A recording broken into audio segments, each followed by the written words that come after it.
Hello JavaScript, what it is and where it came from. JavaScript is a very popular computer language. You will find it almost everywhere on the internet. It helps make websites fun and interactive. Think of it like this: HTML builds the house, CSS makes the house look good, and JavaScript makes things in the house work. For example, JavaScript can make a button do something when you click it. It can show a message or change a picture. This language is key to modern web development. Many developers learn JavaScript as one of their first languages because it is so useful. It is a powerful tool for anyone who wants to build things on the web today. This amazing language was created by a smart person named Brendan Eich. He worked at a company called Netscape. This was back in 1995, a long time ago in internet years. He made the first version of JavaScript in just 10 days. That is very fast for making a new computer language. At first it was called Mocha, then LiveScript. Finally, it was named JavaScript. This name sometimes confuses people because it sounds like another language called Java. But JavaScript and Java are very different languages. They do different things and are used in different ways. It's important to remember they are not the same at all. When JavaScript was first made, its main job was simple.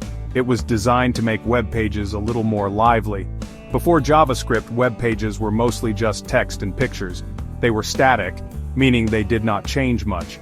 JavaScript allowed web developers to add small interactions, things like checking if a user filled out a form correctly before sending it, or making images change when you moved your mouse over them. These might seem like small things now, but back then they were big improvements for websites. They made using the internet a much better experience for everyone. Now JavaScript is much more than just a simple scripting tool for web pages. It has grown so much over the years. It can still do all the cool interactive things on websites, of course, but now, you can use JavaScript to build entire web applications. You can use it to make mobile apps for phones and tablets. You can even use it to control servers with something called Node.js. This means JavaScript runs on both the user's computer, the client side, and the web server, the server side. It has become a truly versatile language, essential for modern software development around the world. Why we love JavaScript: its big job on the web. JavaScript is super important because it makes websites dynamic. A dynamic website can change and react to what you do. Think about a plain book page, it just sits there. That is like a static website. Now think about a pop-up book where things move when you turn a page. That is more like a dynamic website, thanks to JavaScript. It lets websites update content without reloading the whole page. This makes websites feel faster and much smoother to use. It is a core technology of the web, alongside HTML and CSS. Without JavaScript, the internet would be a very boring place indeed. You see JavaScript in action all the time, even if you do not realize it. When a website shows you a pop-up message, that is often JavaScript. When you see an image slider that automatically changes pictures, JavaScript is probably working behind the scenes. If you fill out a form online and it tells you immediately that you missed a field, that is JavaScript helping you. It can create animations, play audio and video, and even build simple games right in your web browser. These features make websites more engaging and user-friendly. It really adds a lot of power to what a simple web page can do. One of the main ways JavaScript works is as a client-side scripting language. This means the JavaScript code runs directly in your web browser on your computer. It doesn't need to keep asking the web server for instructions for every little thing. This is great because it makes websites respond very quickly. When you click something, the action can happen almost instantly. This is much better than waiting for your request to go to the server and then waiting for the server to send a response back. This client-side power is a big reason why JavaScript is so popular for creating rich user experiences. But JavaScript's talents do not stop at just the browser anymore. Thanks to amazing tools like Node.js, JavaScript can now run on servers too. This is a huge deal. It means developers can use the same language for both the front end, what you see in the browser, and the back end, the server logic. This makes development simpler and more efficient. Many companies now use JavaScript for their entire technology stack. This shows how far JavaScript has come from its simple beginnings. It is a true powerhouse in the world of programming, shaping how we build and use applications. Your first steps. Writing basic JavaScript. To start using JavaScript, you need to add it to an HTML file. HTML files are the basic structure of web pages. You can put your JavaScript code directly inside tags. You usually put these script tags either in the section of your HTML document or, more commonly, just before the closing tag. Placing them at the end helps the rest of your page load first. This means users see your page content faster. You can also put your JavaScript code in a separate file, usually with an extension. Then, you link to this file from your HTML using the tag and its attribute. Let's try a very simple piece of JavaScript. We can use something called, this is a command that tells the browser to write a message to its developer console. The console is a special window in web browsers that developers use. It helps them see what their code is doing and find any problems. So, if you write in your script, you will see the message, "Hello JavaScript world," appear in the console when you open your HTML page. This is often the first thing new programmers learn. It is a good way to check if your JavaScript is working. When you write code, it is also very helpful to add comments. Comments are notes that you write in your code. The computer ignores these notes. They are just for humans to read. Comments help you and other people understand what your code is trying to do. In JavaScript, you can write a single-line comment by starting the line with 2 slashes. If you want to write a comment that spans multiple lines, you can start it with and end it with. Good comments make your code much easier to read and maintain later on. Another simple thing you can do with JavaScript is create an alert box. An alert box is a small pop-up window that shows a message to the user. You can make one using the command. For example, if you write in your JavaScript code, a pop-up box will appear. It will display the message, "Welcome to my website," when someone visits your page. This is a direct way to communicate with the user. While you might not use alerts on every website, they are a simple way to see JavaScript in action immediately. Storing information variables and different kinds of data. In JavaScript, when you want to store information, you use something called a variable. Think of a variable like a box. You can put something inside the box and give the box a name. Later, you can look inside the box to see what is there, or you can put something new inside. To create a variable in modern JavaScript, you often use the keyword. For example, you could write, "This creates a variable named and stores the text Brad in it." You can also use to create variables whose values should not change. This is good for things that stay the same. Variables can hold different kinds of information. We call these data types. One very common data type is a string. A string is just a sequence of text. It can be letters, numbers, symbols, or spaces. When you write a string in JavaScript, you usually put it inside quotation marks. These can be single quotes like or double quotes like. For example, in, the part is a string. Strings are used everywhere in programming. They help us work with names, messages, and any kind of textual data you can imagine. Another important data type is a number. Numbers in JavaScript can be whole numbers like 10, 25, or -5. These are often called integers. Numbers can also have decimal points like 3.14 or -0.5. These are often called floating point numbers. You do not need to use quotes around numbers.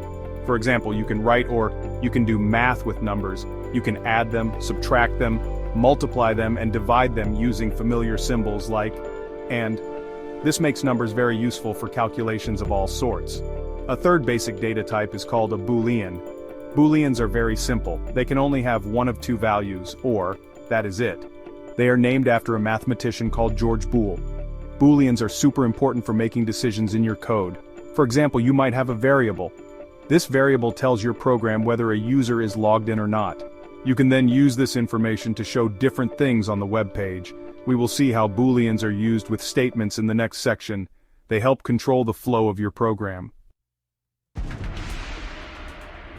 Section 5, making choices in code using if statements. Sometimes in your code you need to make a choice. You need to do one thing if a certain condition is true. And maybe you need to do something else if that condition is false. This is where statements come in handy, and statement lets your JavaScript code make decisions. The basic idea is, something is true, do this. For example, you might want to check if a user is old enough to see certain content. You would use in statement to check their age. This ability to make decisions is fundamental to programming. It allows your programs to react differently to different situations. The statement works with a condition. This condition is usually something that results in a Boolean value, either or. If the condition is, the code inside the block runs. If the condition is, the code inside the block is skipped. For example, here is the condition. If the variable holds a value greater than 18, the message "you are an adult" will be printed to the console. Otherwise, nothing from this specific block will happen. Often you want to do something if the condition is true, and something else if the condition is false. For this, you can add and part to your statement. The code in the block runs only if the condition is. For example, this code checks if it is raining. If is, it tells you to take an umbrella. If is, it tells you to enjoy the sunshine. This makes your code more complete. Sometimes you have more than 2 possibilities you can use to check multiple conditions. Imagine you want to give a grade based on a score. This checks for an A, then a B, then defaults to C. To make these conditions, we use comparison operators. Means greater than, means less than. Checks if 2 values are equal. Also checks if they are equal and of the same type, which is usually safer to use. Understanding these operators is key to writing effective statements. Section 6. Repeating actions, understanding loops. Sometimes you need to do the same thing many times in your code. Imagine you want to print numbers from 1 to 5. You could write and so on. But what if you wanted to print numbers from 1 to 100? That would be a lot of typing. This is where loops are very helpful. Loops allow you to run a block of code repeatedly. This saves you from writing the same lines of code over and over again. Loops are a fundamental concept in programming. They make your code shorter, cleaner, and more efficient when dealing with repetitive tasks. One common type of loop in JavaScript is the loop. A loop is great when you know exactly how many times you want to repeat an action. It has 3 parts in its setup: an initializer, a condition, and an incrementer. For example, to print numbers from 1 to 5, you could write, "Here starts a counter at 1. The loop continues as long as is true. After each time the code inside the loop runs increases by 1. This loop will print 1, then 2, then 3, then 4, then 5. Another type of loop is the loop. A loop keeps running as long as a specified condition is true. You use a loop when you do not know beforehand exactly how many times the loop needs to run. The condition is checked before each iteration. For example, this loop will print looping 3 times. It starts with at 0. It prints, then becomes 1. It prints again, becomes 2. It prints a 3rd time, becomes 3. Now is false, so the loop stops. Loops are incredibly useful for many tasks in programming. You can use them to go through lists of items like a list of names or products. You can use them to perform calculations multiple times. You can use them to draw patterns or create animations.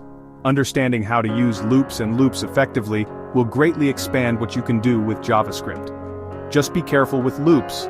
If your condition never becomes false, you can create an infinite loop. This means your program will get stuck running the loop forever, which can freeze your browser.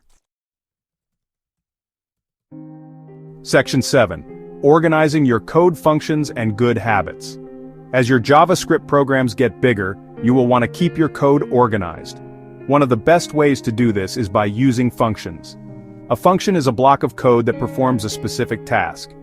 You can give a function a name, and then you can call that function whenever you need to perform that task. This is great because you can write the code for the task once, inside the function. Then, you can reuse it many times just by calling its name. This makes your code shorter, easier to understand, and less prone to errors. If you need to change the task, you only change it in one place. Defining a function is quite simple. You use the keyword, followed by the function name, parentheses, and then curly braces.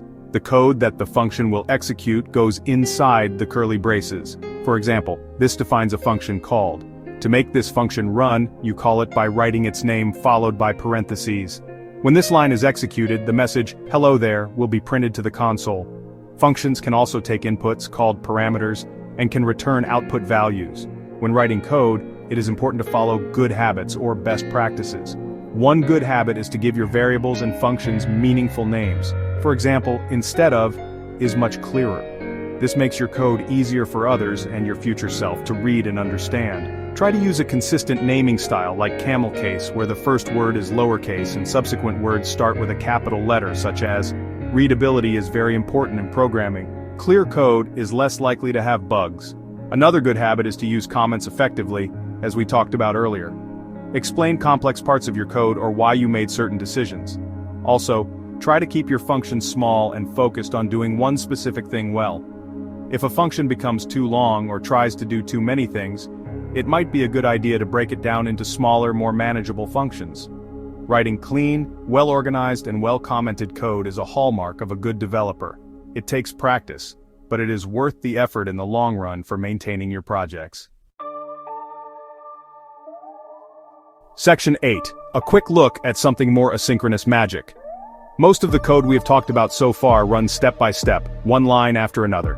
This is called synchronous programming. It means the program waits for one task to finish before starting the next one. For many things, this is fine. But imagine your website needs to get some data from a server far away. If your code was purely synchronous, the entire web page would freeze and wait until that data arrived. The user would not be able to click anything or scroll. This would be a very bad user experience, making the website feel slow and unresponsive. This is where asynchronous programming comes in. Asynchronous means that some tasks can start, and then the program can continue doing other things while waiting for that task to complete. It does not have to wait. When the long task, like getting data from a server, is finally finished, the program can then deal with the result. This allows your website to stay responsive. Users can keep interacting with the page, scrolling and clicking, even while data is being fetched in the background. This makes websites feel much smoother and faster, which is crucial for modern web applications. JavaScript has several ways to handle asynchronous operations. One older way involves using callback functions. A callback function is a function that you pass to another function, and it gets called when the asynchronous operation completes. More modern JavaScript offers better tools like promises. A promise is an object that represents the eventual completion or failure of an asynchronous operation and its resulting value. Promises make it easier to manage complex sequences of asynchronous tasks. They help avoid a problem called callback hell, where you have many nested callbacks that are hard to read. Even more recently, JavaScript introduced keywords. These make asynchronous code look and behave a little more like synchronous code. This can make it easier to write and understand. You mark a function as, and then inside that function, you can use before calling an asynchronous function that returns a promise. The keyword tells JavaScript to pause the execution of the function until the promise settles, but it does not block the entire program. This topic can be a bit more advanced, but it's good to know it exists as you learn more JavaScript. Section 9. Don't stop now, more places to learn JavaScript. Congratulations on learning the basics of JavaScript. You have taken some really important first steps, but this is just the beginning of your journey with this powerful language. There is so much more to explore and learn. The world of web development is always changing and growing. Continuing to learn will help you become a better developer. The more you practice and the more you discover, the more amazing things you will be able to build. So keep that curiosity alive and keep pushing yourself to learn new concepts and techniques in JavaScript. There are many fantastic resources available online if you want to learn more. One of the best places for detailed information is the Mozilla Developer Network, or MDN Web Docs. It has excellent documentation and guides for JavaScript and other web technologies. Websites like FreeCodeCamp offer interactive coding lessons and projects that are great for practicing. There are also many video tutorial channels like Traversy Media on YouTube that provide clear explanations and project-based learning. Many of these resources are free, which is amazing for learners. The best way to get better at JavaScript or any programming language is to practice. Try to build small projects on your own.